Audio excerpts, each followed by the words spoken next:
So we have no idea who he was. Nope. No doubt we'll end up having to circularise the laundries. Or a photograph, perhaps, in the London and provincial papers, advertising our requirements. Oh, I doubt if that'd produce anything. Oh, yes. A gentleman whose clothes are so well cut and yet who deprives his tailor of the credit is like ourselves, Charles, not of the advertising sort. This, I see, is amazingly undamaged. Yes, it was knocked away by the train onto the platform. And here, again, the maker's golden imprint has been removed. One does not, however, at least you and I and this gentleman do not consider the brand to be the guarantee of quality. For us, the quality guarantees the brand. You will doubtless have already noticed that the crown is markedly dolichocephalic, and the curve of the brim is equally characteristic. I just thought it looked a bit out of date. Well, it's a trifle behind the current fashion, but undoubtedly of recent manufacture. There are only two hatters in London who could have made this hat. Liversedge of Savile Row and Hartley's of Bond Street.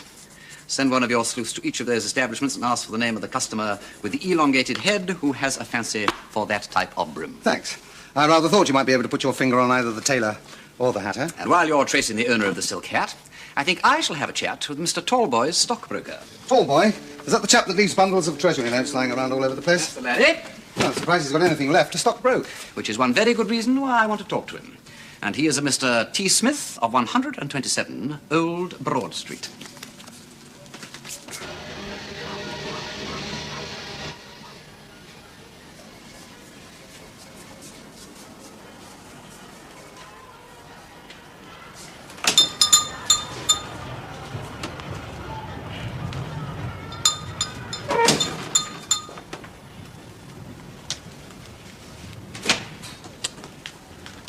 Can I help you, sir?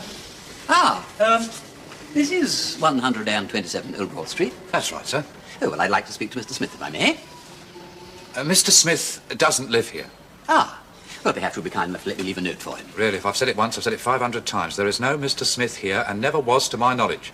Oh, yes, well, I did rather wonder when I saw Cummins on the door. If you're the gentleman who addresses those letters here, I'll be glad if you'd take that for an answer. I'm sick and tired of handing them back to the postman. Well, I don't know Mr. Smith myself.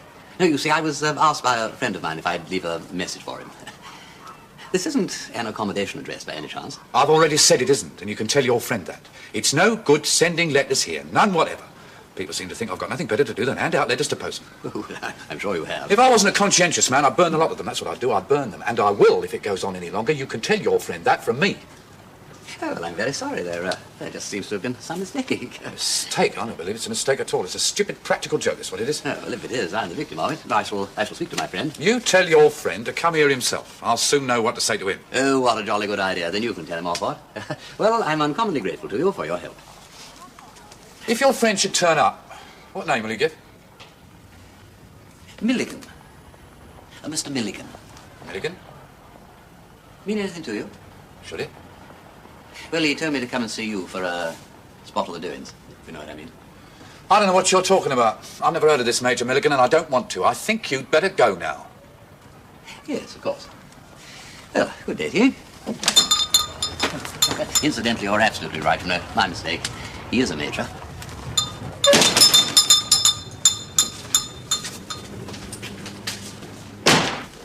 Yes, sir. I did see Mr. Mountjoy go out last night about 7:45, and he was wearing evening dress. Did you see him return? No, sir. He was not, strictly speaking, my employer, sir. That is to say, I act as valet for all the tenants. So you can't say positively that he was at home last night? No, sir. Nor can I say positively that he wasn't. His bed hasn't been slept in. That is not at all unusual. Mr. Mountjoy was frequently out all night, though he generally returned for breakfast at 9:30. I see. And you're quite certain that nobody else has been in this flat today? To my knowledge, sir, nobody except myself and the chambermaid. Unless you count the man from the post office. Oh? What did he want? He brought the new telephone directories. Did he come into the room? No, sir. He knocked at the door while I was brushing Mr. Mountjoy's suit. He gave me the new books, and I handed him out the old ones. Was Mr. Mountjoy a rich man? He appeared to be in very easy circumstances, sir. Well, what was his profession? I believe he was a gentleman of independent means, sir. I never heard of him being connected with any business. Did you know that he had a silk hat from which the maker's name had been removed? Had he, sir? No, I can't say I'd noticed. Really? Well, I suppose it's the sort of thing that's easily overlooked. How long had he lived here? About 6 or 7 years, I believe, sir. I've only been here 4 years myself. And when did he purchase the hat? About 18 months ago, sir, if I remember correctly. As long ago as that? I fancy the hat looked newer. He didn't wear it more than once or twice a week, sir. And Mr. Mountjoy never troubled about the fashion of his hats. There was one particular shape he fancied, and he had them all specially made to that pattern. Yes, I know. I've spoken to his hatter. Tell me, did Mr. Mountjoy roll his own cigarettes? I never saw him do so, sir. He smoked Turkish Abdullahs as a rule. So he did. Well, thank you, Mr. Withers. As you probably gathered, there will have to be a police inquiry into Mr. Mountjoy's death. So if I were you, I'd say as little as possible to any outside person. I quite understand, sir. And you're quite certain that nobody else has been in this flat? Quite certain, sir. I see. Thank you. That's all.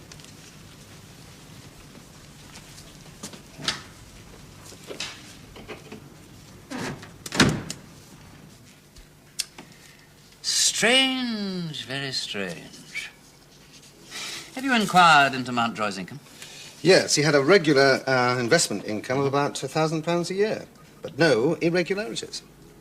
You know, Peter, I'm beginning to wonder if we've discovered a mare's nest. Then what knocked Puncheon out? Kick from the mare's heel? Well, perhaps Mountjoy merely got fed up. I mean, you'd get fed up if you were pursued all over London by a Puncheon. Possibly, but I wouldn't knock him out and then leave him to his fate. I'd keep him in charge. How is he, by the way? A Puncheon? He's still unconscious. Concussion, probably. He must have banged his head up against the wall when Mountjoy got him with a cosh, or whatever it was he used. It's odd that Mountjoy should have been snuffed out so inconveniently for you. That's what you think, is it? Oh, see here, old lad. Your grey matter ain't working as it ought. Are you tired at the end of the day? Do you suffer from torpor and lethargy after meals? Try Sparkleton. Thank you. No, Charles, some accidents are too accidental to be true. When a gentleman removes his tailor's tab and takes the trouble to slice his hatter's imprint away with a razor, then goes skipping about from Fleet Street to South Kensington in his dress clothes in the middle of the morning, he has something to hide. And if he tops off his odd behaviour by falling underneath a train without the smallest apparent provocation, it's because somebody else is interested in getting things hidden too. And the more risks that somebody else takes in the process, the more certain it is that the thing is worth hiding. Cheers. What are you grinning at? You're a great guesser, Peter. Would it surprise you to learn that you're not the only one? No, it would not. You're holding out on me, Charles. What is it? A witness to the assault. Someone on the platform. A witness? Yes, a woman. A woman? Ah, a middle-aged hysterical spinster. Exactly. We didn't get much sense out of her for about an hour or so. And we weren't inclined to believe her at first, but she said she saw Mountjoy being pushed. Never tripped, to be accurate. By whom? Well, the description could fit 50,000 men. Nondescript is what it amounts to. But the point is, Peter, why?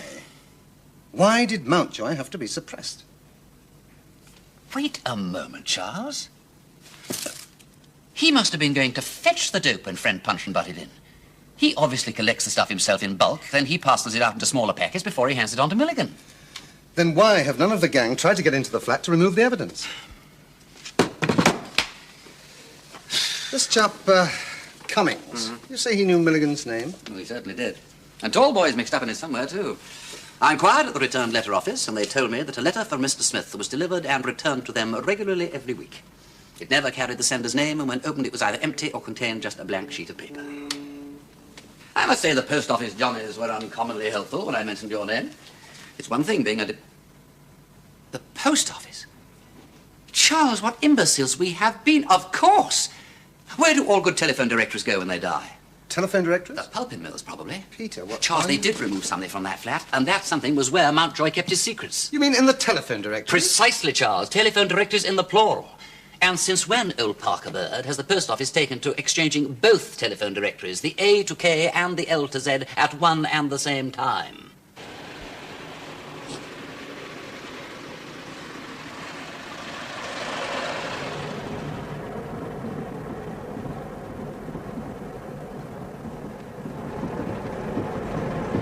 What's the matter with you?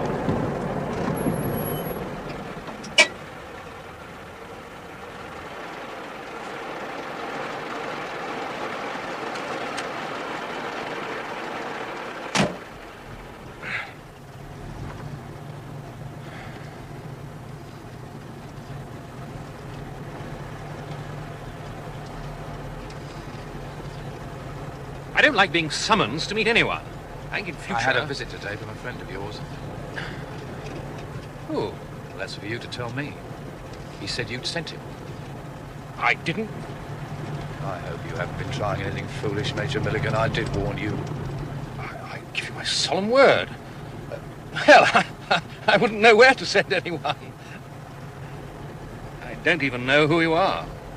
He knew your name. He knew what business we were in. Now, I want to know who he is. What did he look like?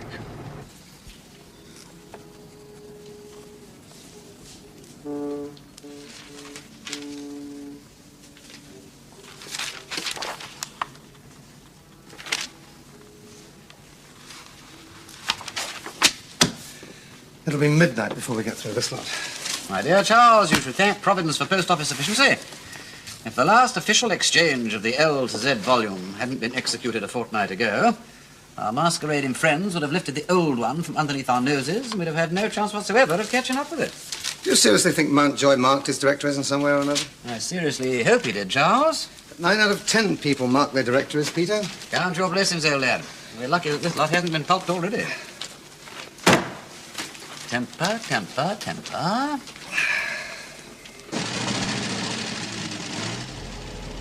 How does he come to be involved with us? I have no idea. He's been seeing a lot of Diane, the De Montgomery girl. Perhaps she's let something slip. I correct other people's mistakes very quickly. Well, I'll ask her. I'll have a word with her. That will hardly be necessary. Agreed. Pim's publicity. Look. Get out, Major. Oh. Yes.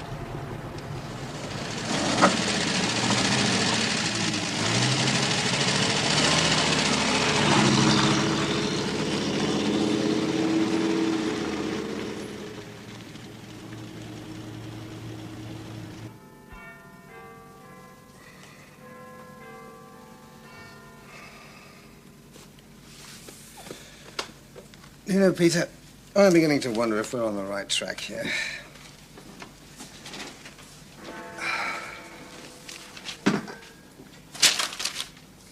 Charles? Hmm? Charles, I think this is it. What? There is a whole list of public houses in the central London area that have been ticked off. There are 3 towards the end of the L's, 2 in the M's, 2 in the N's, so on, so on, so on, and 2 in the W's. Look, see for yourself. Oh, the White Stag in Wapping, and the White Stoat in Oxford Street. I'll find me the next one. Oh, all right, well, next W after that is the... Good heavens. The White Swan in Covent Garden. Exactly. Well, just a minute. Why hasn't that one been ticked off? Because the post office had already taken that volume away. And I will bet you any money you like that in the new volume that the gang carried away, the White Swan was duly ticked off in turn. I'm not quite sure what you're driving at. Well, I'm making rather a long cast, but what I'm suggesting is this, that when the stuff comes up to London, it is delivered to whichever pub stands next on the list in the directory. You mean 1 week it'll be a name in the A's, say, for instance, the Anchor. Next week it'll be a name in the B's, Bricklayer's Arms.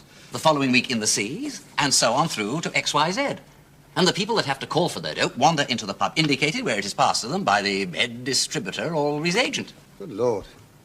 And since it never goes to the same place twice, my men can go and talk about dogs and parrots down at the White Swan till they're blue in the face. They should have been at the Yellow Peril or the York and Lancaster. Oh, really? Hang on a minute.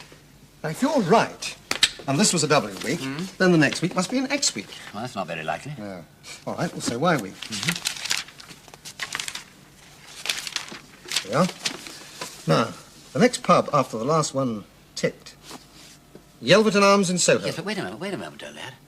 Look, if they've been taking these in alphabetical order, how is it that they've got 3 in the L's, 2 in the M's, 4 in the N's, so on, so on, so on, 2 in the W's, but absolutely none whatsoever have been ticked in the O's and the V's? No, we are missing something, Charles, old lad, and that is important. Well, Peter, I'm too tired to think about it tonight. Let's leave it, shall we?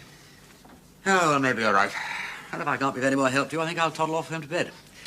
I have my whifflet scheme to get out early tomorrow morning. Good night, Mr. Pym. Good night. Ah, Mr. Pym. I want a word with you, Breeden, on the matter you are really here about. What progress has been made? Well, so much, Mr. Pym, I don't see how I can take even you into my confidence. I happen to be employing you. Well, it ain't a matter of employment now, I'm afraid. It's a matter for the police. Police? I don't want any scandal. Possibly not, but I don't see how that could be avoided if the thing comes to trial. Look here, Breeden, I don't like your behavior. I put you in here as my private inquiry agent. I admit you've made yourself useful in other capacities, but you are not indispensable. If you insist on exceeding your authority... You could sack me, of course, but would that be wise? But damn it, can't you give me some idea if your suspicions point to any particular person? I'm afraid I can't, Mr. Pym. A few days ago, I thought I knew. But new facts have come to my knowledge that suggest that it might be somebody else. At the moment, it could be anybody. It might even be you. This is outrageous. You can take your money and go. If you get rid of me, the police will almost certainly want to put somebody else in my place. If the police were here, I should at least know where I was. I know nothing about you, except that Mrs. Arbuthnot recommended you. I never did like the idea of a private detective. Switchboard, this is Mr. Pym. Yes, I am speaking from Mr. Breeden's office. Will you please get Scotland Yard on the phone and put the call through to me here? In view of your uncooperative attitude, Breeden, I have no alternative. When the call comes through, ask for Chief Inspector Parker and tell him that Lord Peter Wimsey would like to speak to him. He'll understand what it's about. What the... I'm sorry, Mr. Pym. I didn't realize that Mr. Breeden was in conference. I remembered leaving these here. Good night. Good night. How long was... Well,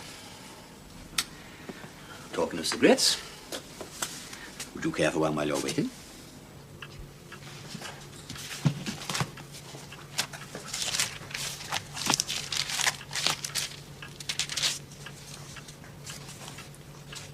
Wimsey, Peter Death Breeden, Lord, DSO, born 1890.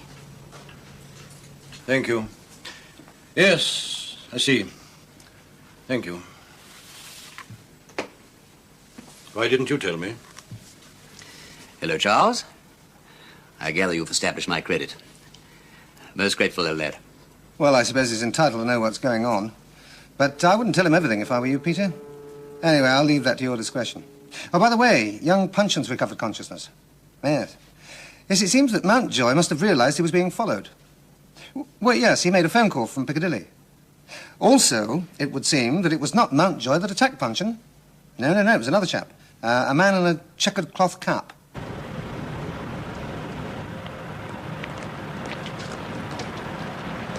Taxi!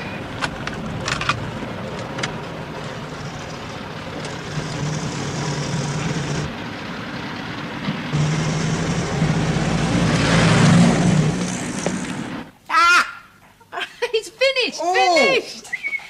Look, Peter, I know accidents can happen, but you really got to try and be more careful. I shall, Polly, I shall. Of course, Tall Boy could merely be the cat's paw for somebody else. Mr. Pym, perhaps he's rich enough, isn't he? No, Charles. No, I don't think it's Pym. Not unless he was trying to find out through me exactly how much Victor Dean really knew. But what I cannot get over, you know, is what Milligan said, that the whole show is being run from Pym's. I don't see why the whole firm has to be brought into it anyway. You say the show's run from there. Well, it could be someone at Pym's is just using the organisation for something, couldn't it? Well, yes, but how? I mean, crime doesn't want to advertise, far from it. Well, wait a minute, I don't know. Well, if you want to get in touch with the maximum number of people all over the country in the shortest possible time, there's nothing like a press campaign. Polly, I am not so sure that you haven't said something useful and important. Everything I say is useful and important. Just think it over while I see the children. You know, we could perfectly well afford a nurse. Don't worry, Charles. When she wants a nurse, she'll ask for one. Seems to me, Peter, you'll be wanting a nurse if you want to avoid any more accidents.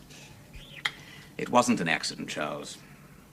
What? Well, I didn't say it because I didn't want to alarm Polly. That taxi came straight at me.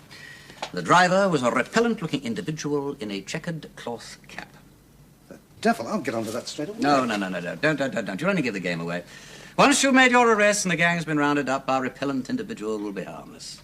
Well, I don't really like leaving it that long, Peter. It may not be too long, Charles. In fact, I think that I'm close to something. Right. Look, come and sit over here. Now, look at this. I found that in Dean's desk on the day I arrived at Pym's. It's a list of dates with a letter of the alphabet opposite each one. Now, I've been comparing those dates with the calendar. And? They are all Tuesdays. Now, I recall that I joined Pimm's on Tuesday, and on that day, Tallboy came into the typist's office with a letter for a stamp. After he'd gone, Miss Rossiter read out the name on the envelope, and it was to a Mr. K. Smith. Now, on the Tuesday preceding Mr. Punchin's adventure at the White Swan, he came in with another letter. Same address, but this time it was to a Mr. W. Smith. The week after that, following Tuesday, exactly the same thing, but this time to a Mr. T. Smith. In fact, on each occasion, it was exactly the same address, but with a different initial. All right. So far, so good. But the selection of the initial seems to be quite random. No, there's more to it than that, Charles. Now, what can be the rule that governs the letter sequence? Sorry about the row. Your young namesake wants to come down and see you, Peter. We just can't see why his uncle should be so busy with dull detective business when his nephew is so much more interesting. I have often asked myself the same question. I gather that you hardened your hearts. Well, you heard him howling. Tears, idle tears. No. Well, I'd better be off. See if we've had any luck at the Yelverton Arms. Oh, and Peter, take care of yourself. Yes, I will. If the doorbell rings, I'll watch out for the disguised gas inspector, the slit-eyed chink, the golden-haired maiden, and... Oh, my darling. Great Scott! Huh? Now what's up? Tears, you said, Charles. Idle tears. Yeah. Now, wait a moment. Hang on. Don't rush this. Wait one moment, please. That is it! I will never say that children are a nuisance again. Sit down, Charles. Well, actually... Never mind about that. Sit down and look at this. Now, you see that date? Yeah. Now, that was the Tuesday before the Friday on which the cocaine was handed to Punchin in the White Swan. It was also the Tuesday that the new track's headline was finally agreed for that same Friday's paper. And do you know what that was? No. Why blame the woman? You will notice, Charles, that it begins with a W, and White Swan also begins with a W. No. Now, this Tuesday, here, the new track's headline was then finally agreed as Tears, Idle Tears. It was also the date on which Mr. Tallboy addressed a letter to Mr. T. Smith. And that advertisement appeared on that Friday. Look, I'm sorry, but... Well, I can't quite see why... Well, look, Tallboy sends a letter to this non-existent Mr. Smith every Tuesday. Yes. Yeah, but it is not always to a Mr. T. Smith. Sometimes it's other kinds of Smith. But on the day when the new track's headline began with a T, Mr. Smith was Mr. T. Smith. Now, on the Tuesday that I joined Pimm's, the headline was Kittle Cattle. And on that Tuesday, Mr. Smith... With Mr. K. Smith. And on the following Friday, the stuff was distributed from, well, let's say, the King's Head. I'll bet my boots it was, Charles. And on the day of the great new tracks row, the headline was altered at the last moment. Something went wrong with Milligan's supplies. It never turned up. Good Lord. Do you know, Peter, I believe you're onto something. Do you, Charles? So do I. Well, now, wait a moment. Now, look. Now, Cummings gets a letter. He looks at the initial on the envelope. He then sorts and passes it back to the postman. He then gets in touch with his head distributor, who gets hold of the dope. He then looks in the telephone directory and tries to find the next pub on the list whose name begins with that same initial. Well, it sounds pretty complicated. Well, it has to be. Then the retail agents, if we may call them so, consult the Morning Echo and the telephone directory, and they go to exactly the same pub where the stuff is handed to them again in a packet. You know, poor old Punchin must have, well, I don't know, he must have sort of accidentally mentioned some code name or another. So the dope is not distributed in alphabetical order? No. Well, good gracious me, no wonder you've had trouble, Charles. And we've sent your lads to the wrong place again tonight. Ah, well, never mind, old lad. We'll pull it off next week. If we live so long. I've said it once, I'll say it 100 times. Damn and blast new tracks for turning Tuesdays into purgatory. A choice of 6 perfectly good headlines. And they still can't make up their minds. Well, which is the least unfavourite so far? Well, they might just accept. Stale, flat, and unprofitable. Try new tracks. Stale, flat, and unprofitable. Oh, I don't like that much. Well, it's Shakespeare, Hamlet, so it has to be good, what? Yes, well, they have to accept it. Oh, my! Well, it's for the coffee break by way of a celebration. Huh? I am engaged to be married. Who's the lucky lady, Mr. Miss Willis? Pamela Dean, Victor's sister. My dear chap, many congratulations. Thanks, Breeden. Congratulations. Thanks. Jolly well done, Willis, my boy. Thank you. Well. Thanks. We might have a double wedding yet. What? Who else? I was only just saying to Miss Parton that Miss Meachard's hardly been able to take her eyes off a certain party these last few days. Oh, look, she's blushing. When are we to offer our congratulations, Miss Meachard? Do you recollect the old lady's advice to the bright young man? I can't say I do. What was it? Some people can be funny without being vulgar, and some can be both funny and vulgar. I recommend that you be either the one or the other. Yes, well, let's cut the cake, shall we? I really think we'll try. I do hate about you can't take a joke. Excuse me. To it, Miss Rossiter. Are you Mr. Death Breeden? I am. I'm a police officer. I have a warrant here for your arrest on suspicion of murder. I must warn you that anything you say will be taken... Murder? Whose murder? The murder of Miss Deanne de Montgomery. Poor Deanne. Yes, she was found this morning in a wood outside Maidenhead with her throat cut. Oh. A few yards away from the body, we found a black mask hanging on a bush. Inquiry among her friends elicited the fact that she'd been going out at night with a masked harlequin. It would sound funny and absurd if it weren't so tragic. Somebody knew his name, of course. Of course. Breeden. Accused when charged said... I done it. And so, in a sense, I did, Charles. If she'd never seen me, she'd have been alive today. Well, she's no great loss. Anyway, I'm beginning to see their little game. You see, they haven't yet tumbled to the fact that Death Breeden and Lord Peter Wimsey are one and the same person. Now, their idea is to keep Breeden quietly on ice until they've had time to settle their affairs, because they know that you can't get bail on the murder charge. Well, what happens next?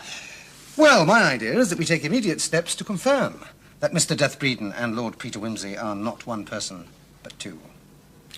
I thought exactly. And they put the handcuffs on him and marched him off. Mind you, I've always known there was something fishy about Mr. Breeden. But murder? I just think we might all have our throats cut. What about you, Miss Meatyard? Were you surprised? Yes. Yes, I was. What I can't understand is why they haven't yet murdered Tallboy. Yes, I've been wondering about that myself. Well, the only possible answer is that they haven't matured their new plans yet. They're leaving him for the moment because they have to deliver one more consignment by the old route, and they think that if I'm out the way, they can take the risk. Well, you, as Breeden, will be out of the way until they make their final delivery. I can't have you murdered. Oh, by the way, Peter, the press are waiting for you downstairs, already primed with your cousin's arrest and his hideous past. I shall make it known that your scurrilous cousin is safely under lock and key, leaving you... As myself. Free to make your statement. After which I can return home. How deliciously devious of you, Charles. You know, I shall enjoy that. Yes, well, first things first, Peter. You'd better think about what you're going to say. Well, let me see. How about, it would be useless, in view of the remarkable likeness between us, to deny that there is a relationship between this man, Breeden, and myself. In fact, he has, on various occasions, given trouble by impersonating me. But if you were to see us together, you would notice that he is undoubtedly the darker of the two.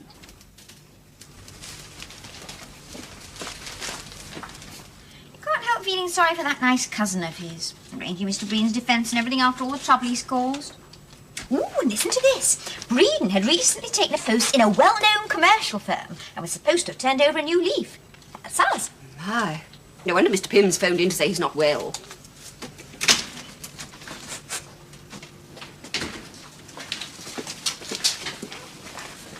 Mr. Tallboy. There's something I think you should know. Hello, Peter? Yes. Yes, we're all ready to go. Yes, we've intercepted Tallboy's letter to Cummings. It was addressed to Mr. S. Smith. That's right, S for sugar. Now, according to the telephone directory, that means the Saggart Bay, Drury Lane. Well, of course I'll let you know what happens. You'll be at the flat, will you? Yes, I'll be here. Splendid. Oh, and Charles, good luck, old lad.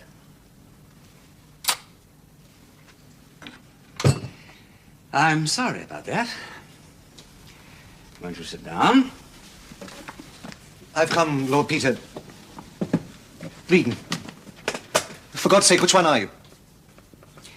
I'm both. Look, do please sit down. You're looking rather rotten. I think perhaps you ought to have a spot or something. Thanks. I see that New Tracks finally accepted stale, flat, and unprofitable. Not exactly one of Ingleby's better efforts. What? I'm just proving to you that I really am Breeden.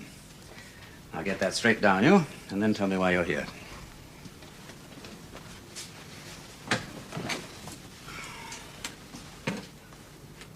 I came because I couldn't stick it any longer. I came to tell you all about it. Well, I don't think there's very much that you can tell me. It's out of my hands now, at any rate. Well, I suppose I'm rather glad in a way. If it wasn't for my wife and child, Oh, my God. I've been a bloody fool. We all of us have been at one time or another. What put you on to this? A letter written by Victor Dean. Yes. The little swine threatened to write to Pym. Which he did on the day of his death. His sister found it amongst his belongings in his desk. Look, if you're going to tell me all about this, I think it would be best if you began at the beginning. It all started about 2 years ago. I was rather hard up and I wanted to get married. I'd been losing money on the horses as well. I met a man in a restaurant. He seemed a fairly ordinary, suburban sort of city man. We got talking. He seemed very interested in my job at Pym's. I believe I know him. I mentioned that I was involved with the New Tracks account. He listened for a bit, and then he asked me if I'd like to make an extra 1,000 a year. Tempting offer. In the state I was in. It all sounded very innocent. I mean, it didn't sound criminal. He said that if I let him know every Tuesday the initial of the New Tracks headline for the following Friday, I would be very well paid for it. Didn't you ask him what he was paying for? Yes, of course. He said that he was fond of having a bet on one thing or another with some friends of his. His idea was to bet on the initial of the headline. I see. So he would be betting on a certainty as often as he liked. Not actually criminal, but dirty enough to require secrecy. And you fell for it. Yes. We arranged a code. I sent him a letter. Yes, I know about that. I fell for it. There's really no excuse. I was damned hard up. I suppose I ought to have guessed that there was more to it than that. But you didn't want to guess. Perhaps not. And then somehow Victor Dean found out. First of all, he wanted 50-50, and then he demanded more. If he'd split on me, I would have lost my job as well as the other money. My wife was going to have a baby, and I was behind with my tax, and... And then there was the Vavasar girl. And I got mixed up with Ethel. One day, I decided I couldn't stick it any longer. I told him I was going to chuck the whole show, and he could do as he damn well pleased. And then he told you what it was all about. Dope. He said that I could very easily get 12 years penal servitude for helping to run the dope traffic. Dirty, very dirty. Did it ever occur to you to turn King's evidence and give the whole game away? Yes. No. Well, I was terrified. I couldn't think properly. But I told him that that was what I was going to do. He said he'd get his shot in first and write to Pym that very day. I begged him to hold off for a week or two while I thought things over. Well, I thought things over. And you decided that Victor Dean was a wart, and the world would be a better place without him. One day I saw Miss Rossiter with Ginger Joe. She'd caught him playing with a catapult, so she confiscated it and put it in the drawer of her desk. I'm a good shot with any kind of a missile. I realized how easily a man could be plugged through the skylight as he was going down the iron staircase. If the blow didn't kill him, then the fall might. Anyway, it was worth a try. I pinched the catapult from Miss Rossiter's desk during one lunch hour, and during the next few days I tried some practice shots. Then, one fine, bright day, when all the skylights were open, I rang up Dean on my telephone, pretended I was ringing for Mr. Armstrong in the conference room, told him to bring down some copy and the Times Atlas. While he was looking for the atlas, I slipped into his room and pinched the scarab that he always kept on his desk there. If anybody found it afterwards, they would naturally assume that it had tumbled from his pocket as he fell. Then I went up onto the roof and I waited. And when I saw him,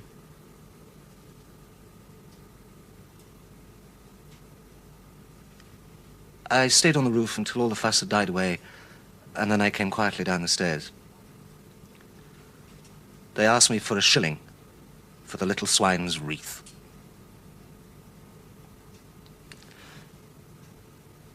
And then you came along. You started talking about catapults. I got badly frightened. And then one night, outside this flat, you tried to dispose of me. I've made an awful mess of everything. Wimsey, how much of this has got to come out? Oh, everything, I suppose. Even the Vavasour girl? I don't know. You didn't fall for my impressive arrest, I take it. Oh, yes, I did. I believed in it implicitly. I offered up the most heartfelt thanksgivings. I thought I'd got off. Then what brought you round here tonight? Miss Meatyard. Ah, yes, of course. Dean had tried to blackmail her once over some man or another. Now, there wasn't much to it, or so she said. But if Pym had found out, he would have been down on her like a sledgehammer. Wimsey, I've been in torment. Why haven't I been arrested before this? They've been waiting. You see, you are not really as important as this dope gang. Yes. Yes, I do see. I've been a tethered kid, left here to trap the tigers. When? Tonight. Wimsey, you've been decent to me. Tell me, is there no way out of this? It's not for myself exactly, but for my wife and child. Pointed at all their lives. That would be damnable. You couldn't give me 24 hours. You'd never get past the ports. If I were alone, I would give myself up. I honestly would. Even knowing that you would hang? Yes. There is another alternative. Oh, yes, I had thought of that. I suppose it is a possibility. It would be the public school way out of it. No, that's not what I meant. What I had in mind would not do a great deal for you. In fact, it wouldn't save you. But it would do quite a lot for your wife and child. How?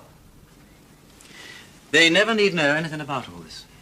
In fact, nobody need ever know anything about all this. If you do as I tell you. I'll do anything, tell me. Then go home now. On foot.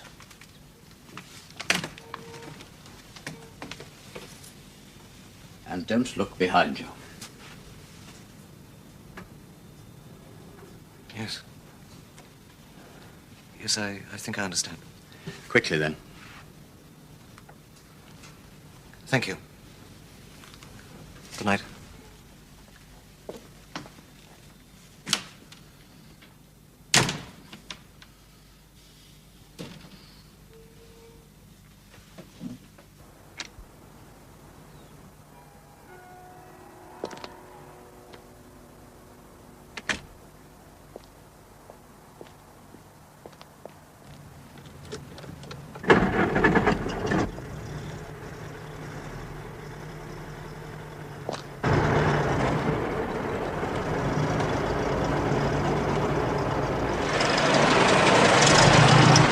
Peter, we bagged the whole crew. Picked up Cummings and Milligan, went down to the Stag and waited for the rest of them to drop into our arms. It went off beautifully. Oh, sorry. Careless of me. Nervous tension, old chap. Let's try some Mutrax. That was the code word, by the way. Oh. Anything to do with Mutrax. Yes, I rather thought it might be. You know, poor old Punchman must have used it accidentally. Well, either that or he had his copy of the Morning Echo open at the advertisement. Anyway, it turned out that Cummings was the top dog of the whole show. As soon as we'd collared him, he coughed up the whole story, the mangy blighter. Oh, it's very satisfactory, Peter. All we have to do now is collar your murderer chap. What's his name? Tall boy? Tall boy. Then everything in the garden will be lovely. Oh, tougher. Look, I tell you what, I've got a couple of phone calls to make, then we'll go somewhere and celebrate. Look, Charles. No, not tonight, if you don't mind all that. Well, I don't feel much like celebrating tonight. Oh, you all right? Yes, I'm fine. Oh, all right then. Well, I hope you've been comfortable. Give us some more notice next time and I'll put a piano in for you. Bye-bye. Good night, old lad.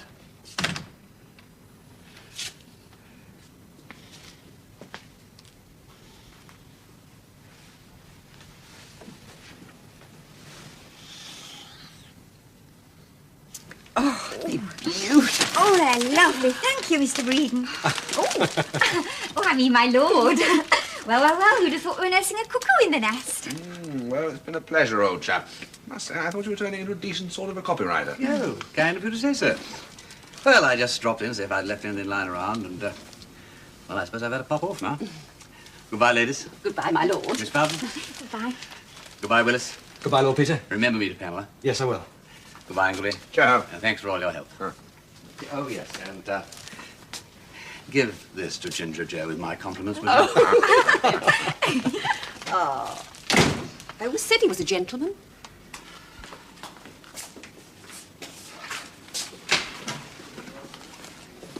Ah, I thought I'd missed you. So you're off. Yes, I'm off. Well, I'm sorry about, well, you know, all this. Oh, it's not your fault. Things have to happen.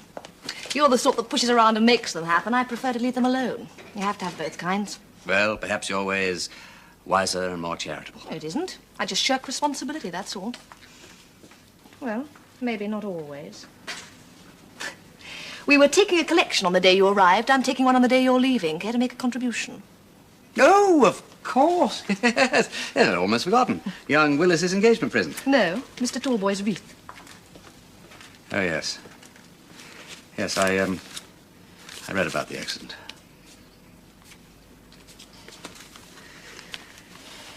Goodbye, Lord Peter. Goodbye, Miss Meachard.